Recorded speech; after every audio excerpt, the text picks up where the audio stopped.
Hello everyone, my name is Anya Armakova, and here I talk about brands that people follow. Congratulations to everyone who survived a simultaneous crash of Instagram, Facebook, and WhatsApp. I hope no one was hurt, except maybe some Instagram influencers. But for all of us, it was a lesson.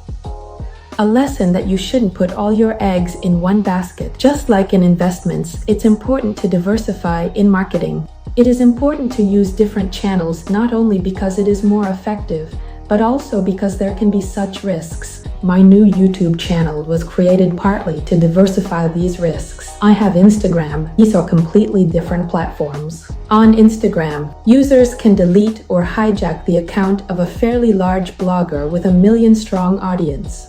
You need to be prepared for this in the current scene. Some Roskomnadzor might come and shut you down for some careless word.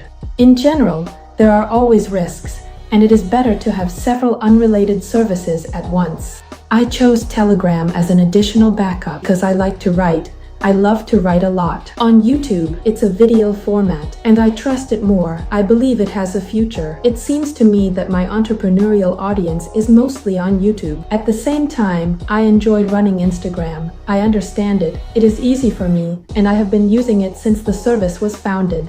However, I am not satisfied that stories live for 24 hours and then disappear. In Telegram, it is easier to return to the material. And overall, Telegram did a great job demonstrating its flexibility and viability. It's no coincidence that during the 6 hours while the whole world was trying to bring Facebook and Instagram back up, about 50 million new users joined Telegram. It is clear that ideally, you should use as many platforms as possible, but not everyone has the resources to be everywhere at once, especially if you are your own PR person, marketer, product manager, and so on. So how do you choose the launchpad? Obviously, it should be where your audience is. There is no universal solution. You need to understand who these people are who are likely to buy your product or service, where they spend most of their time, which formats are more familiar and understandable to them, whether they read more or need a more entertaining approach in the form of videos.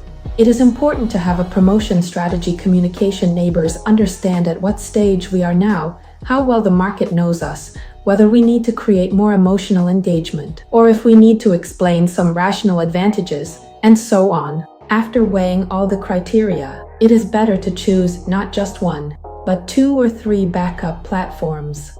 In general, it is certainly frightening how dependent we have become on digital giants, and where all this is leading. When I was in Silicon Valley in June, I had a little road trip, visiting the campuses of Google, Facebook, and all other companies. I was curious to see how they work and what kind of atmosphere they have. Well, actually, there's not much an ordinary person from the street can see, but I still want to bring up all. Maybe make a separate video. Thank you all.